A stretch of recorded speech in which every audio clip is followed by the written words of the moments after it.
नमस्कार दोस्तों, कैसे हैं आप सब। उम्मीद करती हूँ आप लोग कुशल मंगल हैं। स्वागत है आपका यशवर्धन गढ़वाली चैनल में। हार्दिक हार्दिक स्वागत है दोस्तों आपका। तो दोस्तों, मैं डॉक्टर लक्ष्मी आपका बहुत बहुत स्वागत करती हूँ अपने। तो दोस्तों, जैसे कि मैंने कल की वीडियो में आपको बताया था कि यात्रा किसको कहते हैं, रथ यात्रा किसको कहते हैं और प्रतियोगिताएं इसके अंतर्गत क्या होती हैं और कितनी कार्यशालाएं हैं और उन कार्यशालाओं में क्या क्या होता है।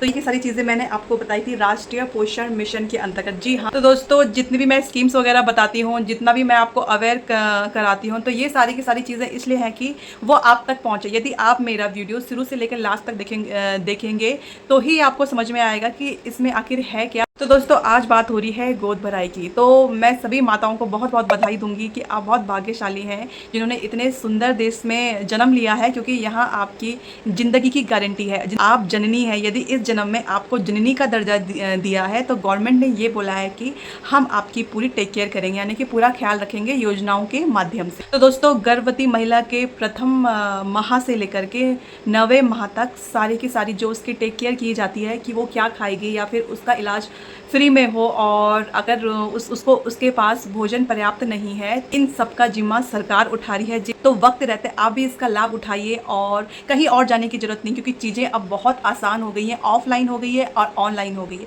इसके बारे में मैंने आपको पिछली वीडियो में बताया था किस तरह से आप ऑफलाइन आवेदन कर सकते हो, ऑनलाइन आवेदन। बाल विकास विभाग को यह सारी की सारी योजना दी गई हैं कि आप सुचारू रूप से क्रमबद्ध तरीके से और व्यवस्थित तौर पर आप ये सारी की सारी चीज़ें करेंगे। जो हमारी माताएं बहनें हैं जिनके पास पैसा नहीं रहता है डॉक्टरी चेकअप करवाने के लिए, जांच कराने के लिए, तो इस विभाग में रजिस्ट्रेशन कराने के पश्चात ही आप सारे के सारे लाभ ले सकेंगी और डिलीवरी तक का खर्चा आपको दिया जाएगा। इसमें बड़े बड़े जागरूकता कार्यक्रम कराए जाते हैं, जैसे कि गोद भराई। गोद भराई में जो महिला होती है उसको बहुत सारा सामान दिया जाता है, राशन दिया जाता है, फल वगैरह दिया जाता है। कई लोग तो सब्जियां भी दे सकते हैं, कई दालें भी देते हैं। तो इस बात को परिभाषित किया जाता है कि जो गर्भवती महिलाएं हैं उनका स्वस्थ रहना कितना ज़रूरी है स्वयं के लिए और शिशु ने भी इस विभाग में काम किया है। और जब मैं काम किया करती थी तो मैं कई ऐसे केस देखती थी जो कि बहुत ही कॉम्प्लिकेशन में थे। आता था high risk pregnancy. High risk pregnancy उन महिलाओं की होती थी जो 30 वर्ष से ज़्यादा होती थी और अधिक उम्र में जब वो शिशु को जन्म देती थी। तो इसको कहा कॉम्प्लिकेशन ना रहे और हम उनके पूरे पूरे टच में रहें, उनकी केयर करें, वो अच्छा खाना खाए। डिलीवरी के बाद भी ये देखा जाता था कि जो माता है वो स्वस्थ है या फिर जो उसका नवजात शिशु है वो स्वस्थ है या नहीं। इस तरह से सरकार हमें इतना सुंदर सौगात दे रही, इसको तो हमें संभालना चाहिए और अभी की अभी आवेदन करना चाहिए। आप कर सकते हैं, आप ज़रूर कर सकते हैं। इससे कोई मतलब नहीं कि आप पढ़े लिखे नहीं है, इससे कोई मतलब नहीं कि आप ग्रामीण देशों में रहते हैं, इससे कोई मतलब नहीं।